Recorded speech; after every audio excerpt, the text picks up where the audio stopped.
All right. Good afternoon. I'll start off with an update on Libya. The UN support mission in Libya condemns the increased use of heavy weapons and indiscriminate shelling that has damaged civilian houses, schools, and infrastructure. The Secretary General's Special Representative, Ghassan Salamé, continues his outreach to call for a humanitarian truce to allow for emergency services to access civilians trapped in conflict-impacted areas. Yesterday, Mr. Salame met with Libyan representatives who transmitted an appeal for an end to the hostilities and a return to dialogue signed by more than 100 Libyan academics, civil society activists, journalists, politicians, and representatives of women's organizations. The number of people displaced due to hostilities in and around Tripoli is now approaching 20,000, according to the UN's migration agency. More than 2,500 people were displaced in the last 24 hours alone. Many families fleeing conflict areas are heading towards central Tripoli and its immediate surroundings, but more than 14,000 of those displaced have sought safety outside of the capital, including Tajura, Almaya, Ain Zara, and Tarhuna. Our humanitarian colleagues tell us that centers set up by local authorities to accommodate displaced families now house some 1,500 people. Humanitarian assistance, including emergency health care, food, water, hygiene supplies, and psychosocial support, is being provided at these and other locations where hostilities are impacting civilians. More than 8,000 people have been reached with some form of humanitarian assistance. Libyan first responder teams report that civilian evacuations are increasing with a significant number of casualties among those evacuated. 50 civilian casualties have so far been confirmed, including 14 deaths. These figures represent a case that could be individually verified and must therefore be considered a minimum. On Sudan, I just wanted to let you know that earlier this morning the Secretary General spoke to Moussa Faki, the chair of the African Union Commission, to tell him that he's requested Nicholas Haysom, one of his special advisors, to be available to support the African Union's mediation efforts in Sudan. And you saw that yesterday afternoon the Secretary General expressed his horror at the pictures he saw of the fire in Paris engulfing Notre Dame Cathedral, which he said was a unique example of world heritage that had stood tall since the 14th century. The Secretary General said his thoughts are with the people and government of France. For her part, Audrey Azoulay, the Director General of UNESCO, said we're heartbroken by the fire that ravaged the cathedral, which is inscribed on UNESCO's World Heritage List. She was at the site with French authorities immediately and noted that Notre Dame represents a historically, architecturally, and spiritually outstanding cultural heritage. Ms. Azoulay also announced that UNESCO will take part in a rapid damage assessment and will support the French authorities in their rehabilitation of the cathedral. And I have an update on the ongoing joint high-level mission in the African Union. Of the African Union, the United Nations, and the European Union to the Central African Republic. The African Union Commissioner for Peace and Security, Ambassador Smail Chergui, the Undersecretary General for Peace Operations, Jean-Pierre Lacroix, and the European External Action Service Managing Director for Africa, Kern Vervac, today met with the Prime Minister of the Central African Republic. They reaffirmed their full support for the implementation of the political accord for peace and reconciliation in the Central African Republic by working together to make progress on the agreement. Following that meeting, Mr. Lacroix told reporters that the agreement was a unique window of opportunity from the country which must be seized. Yesterday, the AU-UN delegation also visited Bambari and Bengasu in Ouaka Prefecture and reiterated the importance of the peace agreement for lasting peace and reconciliation in the Central African Republic. And our colleagues at the World Food Programme tell us that in the months since Cyclone Idai made landfall, they have now reached 1 million people in Mozambique with food assistance. WFP intends a total of 1.7 million people. WFP intends to assist a total of 1.7 million people requiring urgent food and nutrition support in the country's most affected provinces, but the agency still requires $130 million to be able to fully implement its response through June. For its part, the UN Food and Agriculture Organization has also begun the distribution of maize, bean, vegetable seeds, and tools for up to 14,700 farmers. and that's in Mozambique. And in Zimbabwe, the UN Children's Fund says an oral cholera vaccine campaign targeting some close to 488,000 people began today in the two districts worst affected by Cyclone Idai. And in Nicaragua, the UN Refugee Agency said today that 1 year after the country's political and social crisis began, more than 60,000 people have been forced to flee the country. The vast majority, about 55,000, have sought refuge in Costa Rica. The UN agency said many people, including young children, have walked hours through difficult terrain exposed to heat, humidity, and the risk of malaria. UNHCR says it's developing, together with other UN partners, an interagency humanitarian response to support the government in addressing the immediate needs of increasingly vulnerable asylum seekers and host communities. Edie.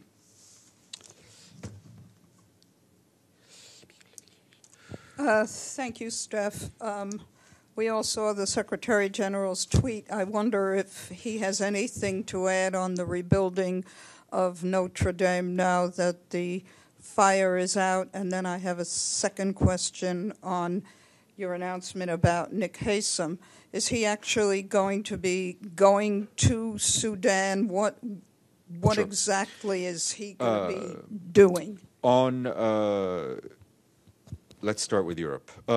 On Notre Dame, through the work of UNESCO, we will be supporting the French authorities in whatever way they feel is most necessary. I mean, UNESCO is not only the cultural arm of the UN, but as you know, is also based in Paris. So I know our colleagues there will do whatever they can, and the Secretary General will fully support UNESCO's efforts. On Mr. Haysom, he is being put at the disposal of the African Union, which, as we understand it, will be engaged in some mediation capacity between the transitional transitional council in Khartoum and various parts of Sudanese society. So Mr. Haysom will be there to support them in whatever way they can. At this point, he is in New York. We'll have to see in the next couple of days where his next stop will take him. Mr. Bays.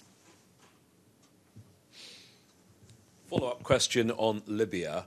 The Security Council is now considering a draft resolution which would call, if of course down the line it was passed, for a ceasefire.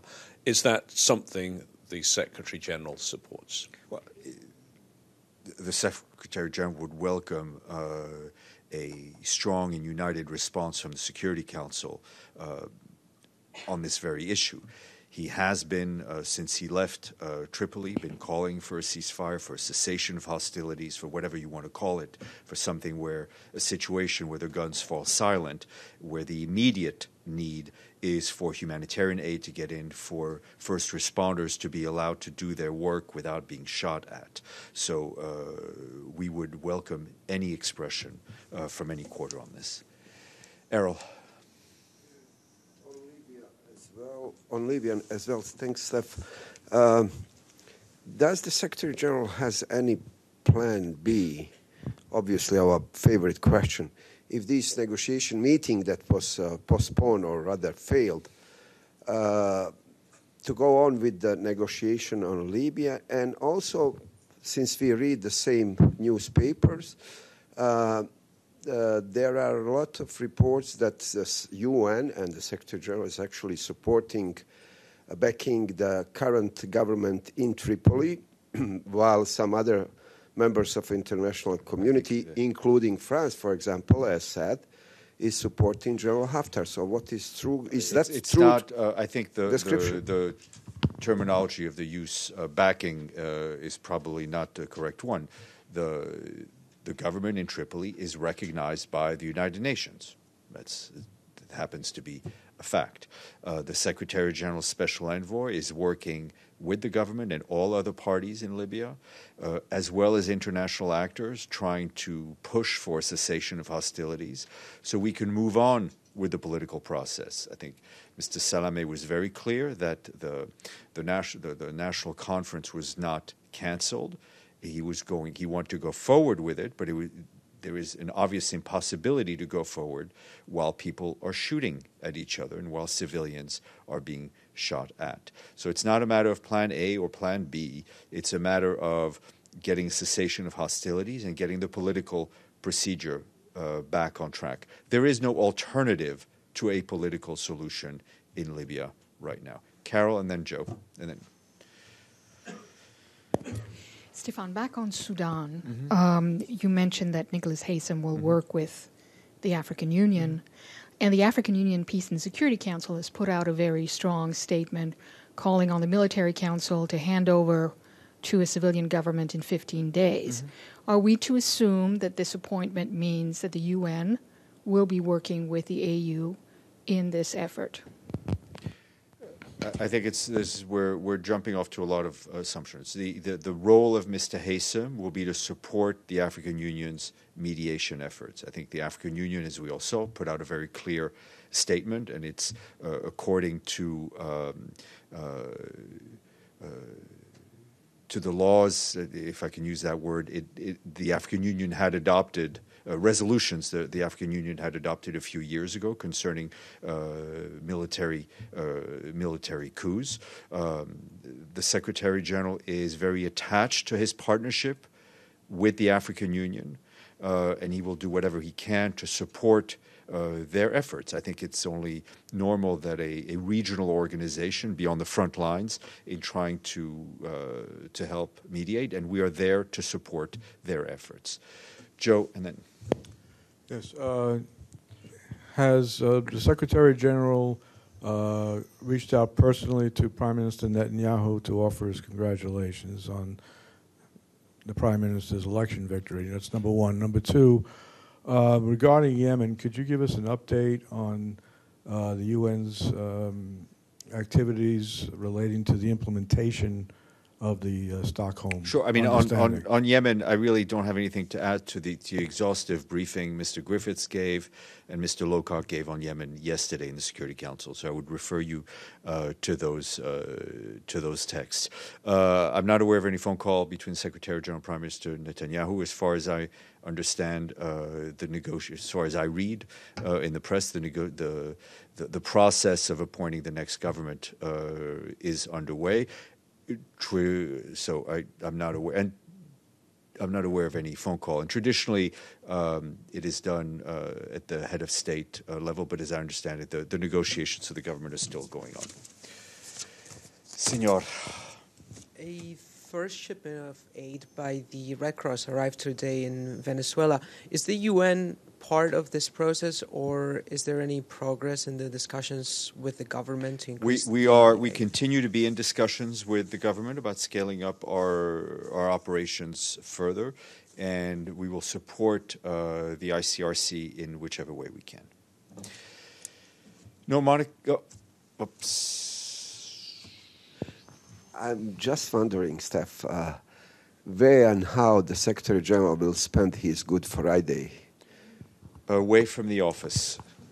What we else? all should. Yeah, thank you. What else? I think that's enough for all of us. Thank you.